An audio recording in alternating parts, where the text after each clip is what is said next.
Good morning students. आज discuss करेंगे हम लोग ग्लूकोज के बारे में। ग्लूकोज का स्ट्रक्चर कैसे होता है, क्या क्या सोर्स होते हैं ग्लूकोज के, जो स्ट्रक्चर हम लोग बनाए हैं उस स्ट्रक्चर को प्रूव करने के लिए कौन कौन सा डायग्राम हम लोग यहाँ पे ले रहे हैं। तो ये देखेंगे ग्लूकोज का जो स्ट्रक्चर होता है इस तरीके से होता है। 6 कार्बन कंटिन्यू रख देना है, 1 2 3 4 5 6। तो ग्लूकोज स्टार्ट करने के पहले हम लोग देखेंगे कि जो हमारे सुक्रोज और डाइसैकेराइड, ठीक है, तो सुक्रोज को जैसे ही हम लोग हाइड्रोलाइज करा रहे थे, hydrolyse means addition of water करा रहे थे, तो ये जो था हमारा ये डाइसैकेराइड था। Disaccharide means on hydrolysis it gives 2 moles of monosaccharide. तो जैसे इसको हाइड्रोलाइज करा रहे थे तो ये एक मॉलिक्यूल दे रहा था ग्लूकोज का और दूसरा मॉलिक्यूल दे रहा था फ्रक्टोज, ठीक है। तो ग्लूकोज में क्या था, हमारा एल्डिहाइडिक ग्रुप था और फ्रक्टोज क्या था, कीटोनिक ग्रुप था। उसके बाद देखेंगे कि यहाँ एल्डिहाइड तो है, एल्डिहाइड के साथ साथ कुछ अरेंजमेंट मीन्स स्ट्रक्चर में हाइड्रॉक्सिल ग्रुप भी है और कुछ मेन ग्रुप है जैसे एल्डिहाइड। यहाँ पे अगर बात की जाए तो हमारा हाइड्रॉक्सिल ग्रुप तो है ही और साथ साथ ये C डबल बॉन्ड हो, ये कीटोन ग्रुप भी था, ठीक है। और यहाँ पे कार्बोनिल ग्रुप भी है, अगर इसको लिखेंगे तो ये कार्बोनिल ग्रुप होगा। और बात करूँगा इसका तो ये हो जाएगा हमारा कीटोनिक ग्रुप CO, इधर भी C है इधर भी C है तो ये O हो जाएगा, मीन्स कीटोन ग्रुप हो जाएगा। एल्डिहाइड के बारे में अगर बात करेंगे तो यहाँ पे C डबल बॉन्ड O और यहाँ पे आ जाएगा H और इधर हमारा एल्किल ग्रुप, या फिर जो भी ग्रुप है H को छोड़ करके O को छोड़ करके, मीन्स कार्बन होना चाहिए। तो ये था हमारा एल्डिहाइड ग्रुप। तो इसका स्ट्रक्चर जब देखा गया, ठीक है, तो ये इस तरीके से दिखा कि ऊपर में CHO था। अब इस तरह से इसका जो वैलेंसी है इस तरीके से रख देंगे, कार्बन का जो वैलेंसी है 4 होता है। तो लास्ट वाले में कुछ नहीं करना है, HOH करके अल्कोहल दे देना है, ठीक है। उसके बाद स्टार्ट होगा हमारा कार्यक्रम, ठीक है, उसके बाद हमारा स्टार्ट होगा प्रोसेस। तो देखेंगे यहाँ पे एक तो हमारा OH प्रेजेंट है, एक तो हमारा CHO प्रेजेंट है, एक ही हमारा जो चैन है ये स्ट्रेट लाइन में है, ठीक है, स्ट्रेट लाइन में है। तो देखेंगे कि डिफरेंट डिफरेंट ग्रुप यहाँ पे प्रेजेंट है, किस तरीके से प्रेजेंट है। हाइड्रॉक्सिल ग्रुप प्रेजेंट है, ठीक है, और जो अल्कोहल होगा हमारा, ठीक है, वो प्राइमरी अल्कोहल ही प्रेजेंट है। यहाँ पे देखेंगे कि ये सिर्फ ये वाला जो कार्बन है सिर्फ एक ही कार्बन से जुड़ा है, तो हम लोग बोलेंगे कि ये प्राइमरी अल्कोहल है, तो यहाँ से प्राइमरी अल्कोहल भी आएगा, ठीक है।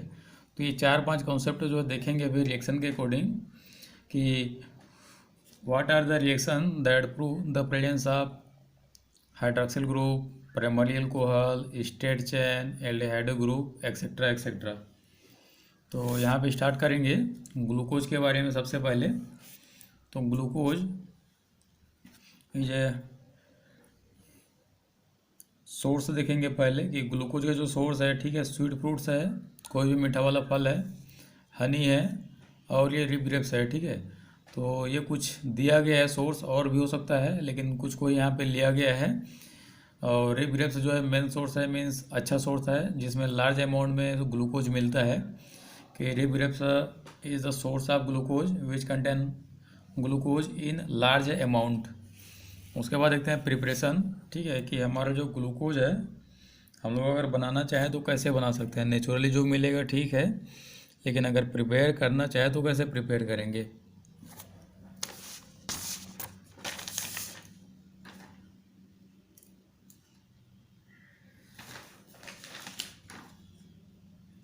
तो यहाँ पे देखेंगे कि पहला है फ्रॉम सुक्रोज। सुक्रोज को याद रखेंगे, कैन शुगर का नाम भी दिया गया है, मीन्स कैन शुगर भी बोलते हैं सुक्रोज को। तो याद रखेंगे कैन शुगर जब भी बोला जाए सुक्रोज, सुक्रोज जब भी बोला जाए कैन शुगर। क्वेश्चन में कभी कभी हो सकता है कि राइट द डाई मीन्स कौन सा सेकेराइड है, कि उसका नाम लिखो, सुक्रोज जो है कौन सा सेकेराइड है, या कैन शुगर में कौन सा डाइसेकेराइड मिलता है, तो वहाँ पे आ जाएगा आंसर सुक्रोज। और डाइसेकेराइड की अगर बात करेंगे तो सुक्रोज है, माल्टोज है, लैक्टोज है और भी बहुत सारे डाइसेकेराइड है। तो याद रखेंगे सुक्रोज मीन्स कैन शुगर। उसके बाद है sucrose means C12H22O11 is boiled with water. अब यहाँ पे H प्लस लिखा है मतलब इन प्रेजेंस ऑफ एसिडिक, ठीक है, एसिड। या फिर sucrose is boiled with acid, sucrose is boiled with acid and produce 1 mole of glucose and 1 mole of fructose molecule.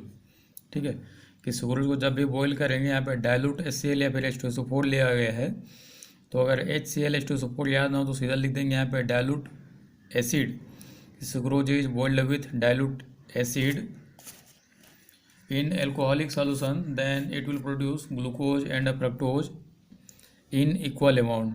ठीक है, कि जब भी सुक्रोज को वाटर के साथ हाइड्रोलाइज करेंगे एसिडिक मीडियम में, डाइल्यूट एसिडिक होगा ये, तो ये 1 मोल ग्लूकोज देगा, 1 मोल फ्रक्टोज देगा, 2 ही मोल देगा अगर यहाँ पे 1 मोल लिए हैं तो। उसके बाद है दूसरा प्रिपरेशन है फ्रॉम स्टार्च। स्टार्च है ये पॉलीसेकेराइड कार्बोहाइड्रेट। ठीक है, कि हमारा पॉलीसेकेराइड है means it will produce more than 10 glucose molecules on hydrolysis.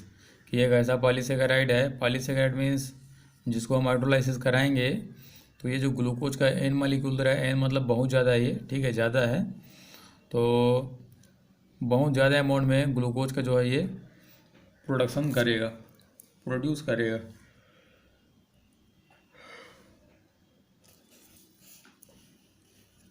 तो ये फ्रॉम स्टार्च से था, मीन्स स्टार्च से।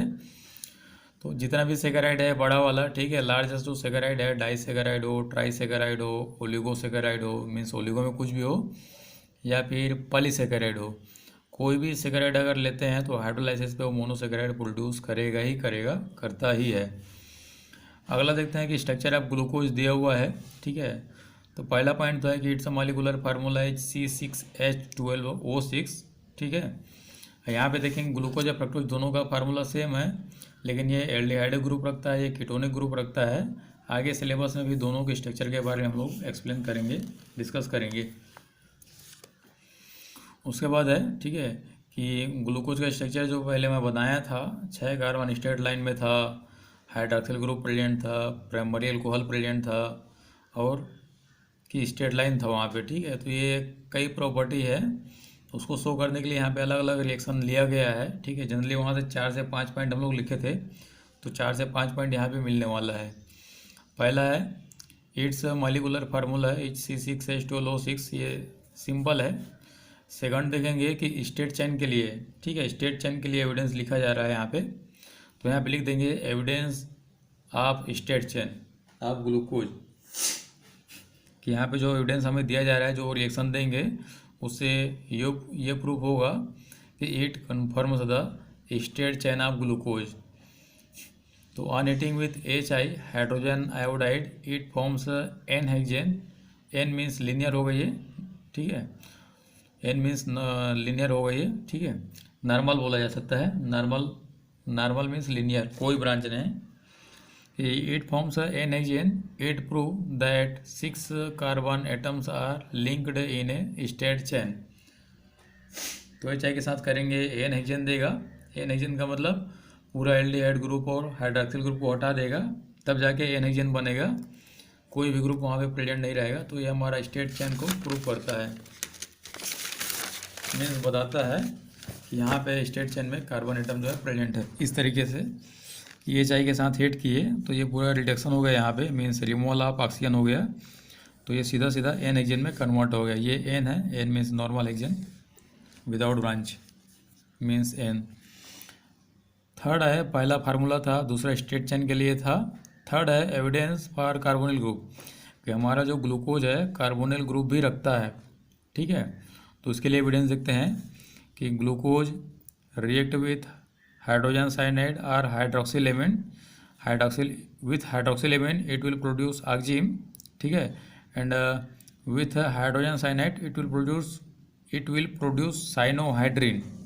ठीक है, OH का मतलब हाइड्रिन हो गया, CN का मतलब साइनो हो गया, तो साइनोहाइड्रिन।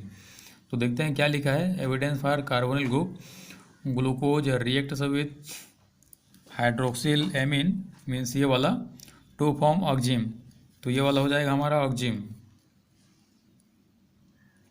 ठीक है, oxime and add a HCN। ठीक है, और अगर इसी में HCN ऐड किया जाए तो टू गिव साइनोहाइड्रिन, तो ये वाला है हमारा साइनोहाइड्रिन। इस तरीके से तो ये हमें कंफर्म करता है कि this both reaction confirms the presence of carbonyl group.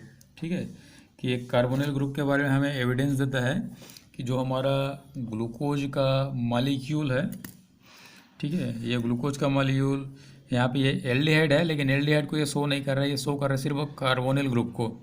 अब कार्बोनिल में हो सकता है कि एल्डिहाइड ग्रुप हो या हो सकता है कीटोन ग्रुप हो, तो ये सिर्फ कार्बोनिल ग्रुप के बताता है, कार्बोनिल ग्रुप के प्रेजेंस के बारे में बताता है। अगला है फोर्थ पॉइंट है एविडेंस ऑफ एल्डिहाइडिक ग्रुप। तो एल्डिहाइडिक ग्रुप में देखेंगे कि ग्लूकोज गेट्स ऑक्सीडाइज, ठीक है, get oxidised to gluconic acid with bromine water, mild oxidising agent. तो ब्रोमीन वाटर हमारा बताता है कि हमारा जो कंपाउंड है ये एल्डिहाइडिक ग्रुप रखा है। एल्डिहाइडिक ग्रुप अगर यहाँ पे प्रेजेंट है तो ब्रोमीन वाटर के साथ ऑक्सीडाइज हो जाएगा। ठीक है, कि aldehyde oxidise with bromine water and convert into carboxylic acid. ठीक है, और कीटोन अगर यहाँ पे लेते हैं तो कीटोन इसके साथ ऑक्सीडाइज नहीं हो पाएगा, रिएक्शन शो नहीं करता। तो ब्रोमीन वाटर लिए तो ये बता दिया कि हमारा जो कंपाउंड है ये एल्डिहाइड ग्रुप रखा है। एल्डिहाइड मतलब एसिड में कन्वर्ट हो गया, मीन्स एल्डिहाइड ग्रुप है। और ब्रोमीन वाटर का जो नेचर है यहाँ पे माइल्ड ऑक्सीडाइजिंग एजेंट है, ये माइल्ड ऑक्सीडाइजर। ठीक है, उसके बाद है evidence of few hydroxyl group, कि यहाँ पे जो 5 हाइड्रॉक्सिल ग्रुप है उसके बारे में भी कुछ रिएक्शन दिया गया है। ठीक है, कि glucose reacts with acetic anhydride and gives glucose penta acetate which confirms the presence of few hydroxyl group. देखेंगे यहाँ पे कि हमारा एसिटिक एनहाइड्राइड के साथ रिएक्शन कराया गया है, यहाँ पे एसिटिलेशन रिएक्शन होगा। ठीक है, कि few OH groups attached with different carbon atoms. तो जहाँ जहाँ पे ये OH ग्रुप होगा वहाँ पे OH को हटा करके ये एसिटिल ग्रुप को जोड़ लेगा, CH3COO। ठीक है, एसिटेट ग्रुप को जोड़ लेगा, एसिटिल नहीं बोलेंगे, एसिटेट बोलेंगे। ठीक है, कि पेंटा एसिटेट यहाँ पे ये कंपाउंड फॉर्म करेगा। तो ये एसिटेट जो बन रहा है यहाँ पे 5, ठीक है, तो ये कंफर्म करता है कि जहाँ जहाँ पे OH था वहाँ पे ये जाके बैठ गया है, तो ये 5, ठीक है, कि फ्यू हाइड्रॉक्सिल ग्रुप ये जो कंपाउंड है कि this compound contain 5 hydroxyl group in its structure. तो ये था हमारा एविडेंस ऑफ 5 हाइड्रॉक्सिल ग्रुप। अगला है हमारा 6 नंबर में कि एविडेंस ऑफ प्राइमरी अल्कोहल। ठीक है, तो यहाँ पे देखेंगे रिएक्शन क्या लिखा है कि both glucose and gluconic acid. Gluconic acid मतलब ये वाला था हमारा ग्लूकोनिक एसिड और ये है ग्लूकोज। तो ग्लूकोज मतलब फुली एल्डिहाइड ग्रुप, और यहाँ पे देखेंगे तो हमारे एल्डिहाइड को छोड़ करके ये कार्बोक्सिलिक एसिड आ जाता है। ठीक है, तब इसका नाम है ग्लूकोनिक एसिड और ये है ग्लूकोज। तो both glucose and gluconic acid oxidised with nitric acid and produced saccharic acid which confirms the presence of primary alcohol. तो देखते हैं यहाँ पे अगला रिएक्शन क्या दिया है, प्राइमरी अल्कोहल का एविडेंस के बारे में बता रहा है ये। तो ये एल्डिहाइड है, ठीक है, means glucose and this one is gluconic acid. Both are oxidised with concentrate nitric acid and convert into saccharic acid. This reaction confirms the presence of primary alcohol. ठीक है, अगर मान लो यहाँ पे, ठीक है, CHO था, ठीक है, ये प्राइमरी अल्कोहल है इसलिए कन्वर्ट नहीं हो, अच्छा प्राइमरी अल्कोहल था इसलिए एसिड में कन्वर्ट हो गया। यहाँ पे प्राइमरी अल्कोहल था इसलिए एसिड में कन्वर्ट हो गया। यहाँ पे देखेंगे हमारा सेकेंडरी अल्कोहल मिलेगा, ये भी सेकेंडरी अल्कोहल है, तो सेकेंडरी अल्कोहल में कोई भी चेंज यहाँ पे नहीं दिखा। तो ये प्रूव करता है हमारा कि हमारा जो ग्लूकोज है या ग्लूकोनिक एसिड है दोनों ही, ठीक है, carboxylic acid means primary alcohol contain करता है। उसके बाद देखते हैं कि इसका स्ट्रक्चर जो है किस तरीके से बना है। ठीक है, तो स्ट्रक्चर के लिए क्या याद रखेंगे, 6 कार्बन कंटिन्यू हम लोग कर लेंगे इस तरीके से 1 2 3 4 5 6। अब यहाँ पे कुछ नहीं करना है, H2OH दे देना है प्राइमरी अल्कोहल और यहाँ पे OH दे देना है। ठीक, अब यहाँ पे देखेंगे कि इधर राइट साइड है और इधर लेफ्ट साइड है। ठीक है, इधर राइट साइड और इधर लेफ्ट साइड। तो राइट को मैं यहाँ डिनोट करूँगा अल्फ़ा से और लेफ्ट को डिनोट करूँगा यहाँ बीटा से। तो यहाँ पे एक फार्मूला मुझे मिलेगा अल्फ़ा अल्फ़ा बीटा अल्फ़ा, ये चार मैं इसलिए ले रहा हूँ, ये 4 कार्बन के लिए, बीच वाले चारों कार्बन के लिए 4 फार्मूला मैं यहाँ पे ले रहा हूँ। ठीक है, तो अल्फ़ा अल्फ़ा बीटा अल्फ़ा का मतलब है कि मैं OH को प्रेजेंस को ही दिखा रहा हूँ। तो OH, ठीक है, ये पहला है तो पहले कहाँ पे रहेगा, ये राइट साइड में, दूसरे में कहाँ पे रहेगा, राइट साइड में, तीसरे में कहाँ पे रहेगा, लेफ्ट साइड में, चौथे पे कहाँ रहेगा, राइट साइड में। तो यहाँ पे मैं करता हूँ राइट साइड, ये भी राइट साइड, अगला लेफ्ट साइड और यहाँ पे राइट साइड, इस तरीके से। और जो बाकी बचा है वहाँ पे हम लोग हाइड्रोजन इस तरीके से ऐड कर देते हैं। ठीक है, तो इस तरीके से हमारा बनता है ग्लूकोज का structure alpha alpha beta alpha. ये सीक्वेंस याद रखेंगे। ये अगर नॉन साइक्लिक बना रहा है, ये हमारा नॉन साइक्लिक है, कहीं भी साइकिल नहीं बना है, तो नॉन साइक्लिक में ये चलेगा। ठीक है, नीचे से ऊपर जाएंगे, और अगर यही साइक्लिक हो जाए तो हमें ऊपर से नीचे आना पड़ता है। ठीक है, तो साइक्लिक के बारे में भी नहीं है। अभी हम लोग आगे पढ़ेंगे फिशर और हावर्थ प्रोजेक्शन फार्मूला, तो जब उस टाइम पढ़ेंगे तो वहाँ पे इसके बारे में डिस्कस करेंगे। अभी के लिए ठीक है, सिर्फ इतना ही स्ट्रक्चर देखते हैं। तो आज हम लोग देख लिए कि ग्लूकोज का जो स्ट्रक्चर होता है कैसे होता है और क्या क्या पॉइंट उसके बारे में हमें डील करना था। ठीक है, तो देखेंगे यहाँ पे एक हाइड्रॉक्सिल ग्रुप का प्रेजेंस के बारे में करना था, एक एल्डिहाइड ग्रुप के बारे में, एक स्ट्रेट चेन के बारे में, एक प्राइमरी अल्कोहल के बारे में। ठीक है, इतना जो है हमें यहाँ से शो करना था, जो कि हम कर चुके हैं। और एल्डिहाइड, अच्छा एल्डिहाइड भी हो गया और स्ट्रेट चेन भी हो गया। और यहाँ पे एक और होगा, एक तो हाइड्रॉक्सिल ग्रुप प्रेजेंट था और एक था कि 5 हाइड्रॉक्सिल ग्रुप यहाँ पे प्रेजेंट है इसका। ठीक है, इस तरीके से 5 से 6 पॉइंट हम पढ़ चुके हैं। तो ये 5 से 6 पॉइंट जो है पूरा ग्लूकोज के स्ट्रक्चर के बारे में ही बताता है कि ग्लूकोज का स्ट्रक्चर कैसा है, कौन कौन सा ग्रुप कंटेन करता है। ठीक है, तो ये 6 रिएक्शन के बारे में देख लेंगे। क्वेश्चन आएगा डायरेक्ट कि how will you prove that the, जैसे यहाँ पे दिया है कि how will you prove that glucose contain carbonyl group. ठीक है, कि कैसे शो करोगे, कैसे प्रूफ दो मुझे, हमें प्रूफ दो कि जो हमारा ग्लूकोज मॉलिक्यूल है कार्बोनिल ग्रुप रखा है। ठीक है, तब वहाँ पे हमें ये वाला रिएक्शन देना पड़ेगा, या तो ये वाला रिएक्शन दे दो या फिर ये वाला रिएक्शन दे दो। ठीक है, अगर बोलेगा कि ग्लूकोज का जो चैन है स्ट्रेट चैन होता है, उसके लिए प्रूफ दो, तो ये HI के साथ हिट करके ये वाला रिएक्शन देना पड़ेगा। तो लिखने में कमी हो जाए चलेगा, लेकिन रिएक्शन में कोई कमी नहीं होना चाहिए। ठीक है, तो ग्लूकोज के बारे में फ़िलहाल इस क्लास में इतना ही था, आगे क्लास में डिस्कस करेंगे और आगे। तो आज के लिए इतना ही, थैंक यू।